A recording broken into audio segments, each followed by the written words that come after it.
प्रकाश संश्लेषण के लिए आवश्यक कच्ची सामग्री यानी कि रॉ मटेरियल्स जो है ना पौधे कहाँ से प्राप्त करते हैं और इनका क्या क्या महत्व है। यानी कि सूर्य के प्रकाश में जो क्या करते हैं, हरे पौधे जो है अपना भोजन स्वयं तैयार करते हैं। इसी प्रक्रम को ही हम लोग क्या कहते हैं, प्रकाश संश्लेषण कहते हैं। तो हरे पौधे जो है सूर्य के प्रकाश के द्वारा जो है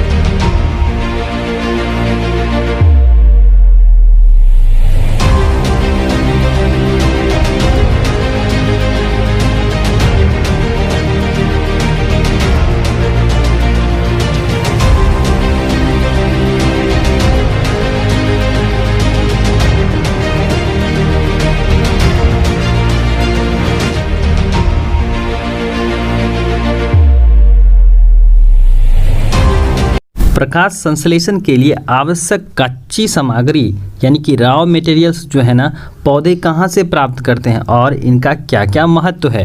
यानी कि सूर्य के प्रकाश में जो क्या करते हैं, हरे पौधे जो है अपना भोजन स्वयं तैयार करते हैं। इसी प्रक्रम को ही हम लोग क्या कहते हैं, प्रकाश संश्लेषण कहते हैं। तो हरे पौधे जो है सूर्य के प्रकाश के द्वारा जो है क्लोरोफिल नामक वर्णक की उपस्थिति में CO2 और जल के द्वारा कार्बोहाइड्रेट्स यानी भोज्य पदार्थ का निर्माण करते हैं और ऑक्सीजन गैस बाहर निकालते हैं। इसी प्रक्रम को हम लोग क्या कहते हैं, प्रकाश संश्लेषण कहते हैं। तो होता क्या है कि हम लोगों के जो ग्रीन प्लांट्स हैं ना यानी हरे पौधे हैं ना, वह क्या करता है, जड़ के द्वारा मिट्टी से जल तथा खनिज लवण का अवशोषण करते हैं। क्या करते हैं, मिट्टी से जल के द्वारा यानी जड़ जो है जड़ के द्वारा क्या करते हैं, जल तथा खनिज लवण का अवशोषण करते हैं।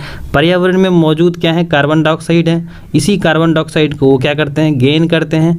बाकी जो आपके क्या है हरी पत्तियों में उपस्थित क्लोरोफिल है उनमें, और यह सारी प्रक्रियाएं जो होती हैं ना सूर्य के प्रकाश की उपस्थिति में होता है। और ये क्या करते हैं, ऑक्सीजन के साथ साथ जो है कार्बोहाइड्रेट्स के रूप में, ग्लूकोज के रूप में जो है अपना भोजन स्वयं बनाते हैं। इसी वजह से जो है हरे पौधे को हम लोग क्या कहते हैं, स्वपोषी जीव कहते हैं। लेकिन दूसरे साइड आपके क्या है, परपोषी जीव। ये क्या करते हैं, क्लोरोफिल की अनुपस्थिति के कारण जो है ना अपना भोजन नहीं बना पाते। इसीलिए यह क्या करते हैं, डायरेक्टली या इनडायरेक्टली जो है यह किस पर, पादप और पादप के उत्पाद पर क्या होते हैं, निर्भर रहते हैं, जिसे हम लोग क्या कहते हैं, परपोषी जीव कहते हैं। तो प्रकाश संश्लेषण के लिए जो है ना पौधों में जो कच्ची सामग्री है यानी रॉ मटेरियल्स जो हैं वह कहाँ से उपलब्ध होती हैं। तो रूट सिस्टम जो है ना क्या करते हैं, जल तथा खनिज लवण का अवशोषण करते हैं।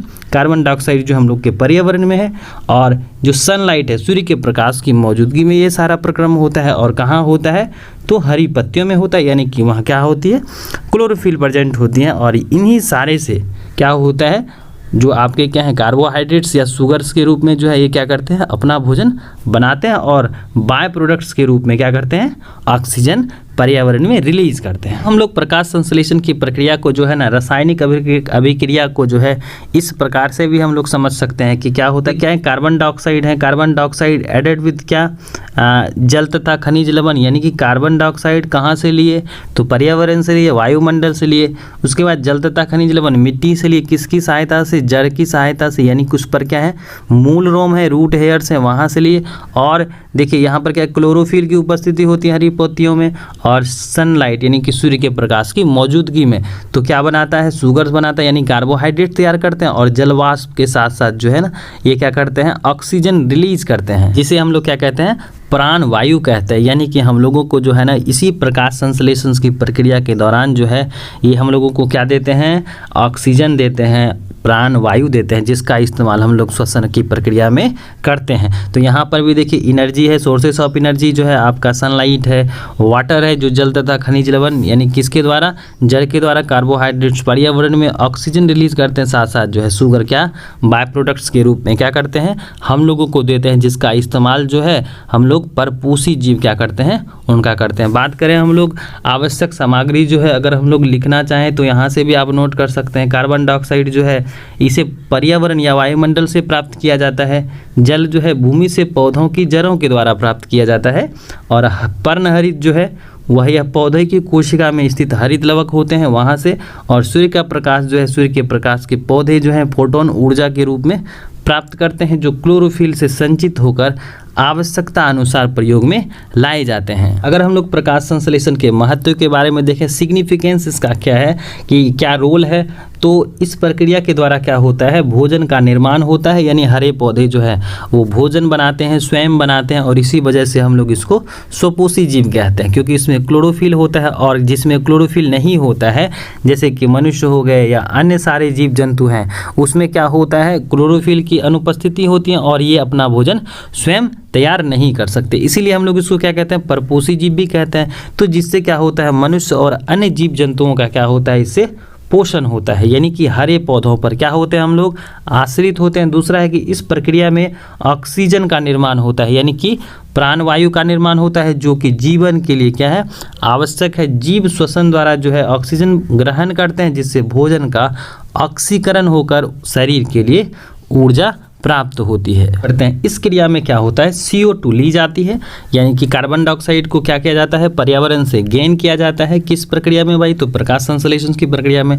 और O2 यानी ऑक्सीजन जो है ना रिलीज कर दिया जाता है, जिससे पर्यावरण में जो है O2 और CO2 की मात्रा में क्या होता है, संतुलन बना रहता है। आगे है कार्बन डाइऑक्साइड के नियमन में जो है प्रदूषण दूर होता है, यानी कि इस प्रक्रिया के द्वारा जो है ना क्या करते हैं, सूर्य के प्रकाश यानी कि मौजूदगी में जो यह प्रकाश संश्लेषण की प्रक्रिया होती है, इसमें क्या होता है कि वायुमंडल से कार्बन डाइऑक्साइड लिए जाते हैं और किनके द्वारा जो है, यानी कि उत्पादक के द्वारा इसको कन्वर्ट किया जाता है ऑक्सीजन में। लेकिन हम लोग यानी कि जीव जंतु क्या करते हैं, इसी ऑक्सीजन का उपयोग करके जो है किस में बदल देते हैं, कार्बन डाइऑक्साइड में। पुनः जो है यही कार्बन डाइऑक्साइड जो है ना क्या करते हैं, हम लोग के हरे पौधे जो है ना वह किस रूप में, प्रकाश संश्लेषण की प्रक्रिया में इस्तेमाल करते हैं। तो इस वजह से क्या होता है, प्रदूषण और इनके साथ साथ जो है ना इन दोनों में संतुलन जो है, पर्यावरण में मौजूद CO2 और ऑक्सीजन के बीच जो है संतुलन बना रहता है।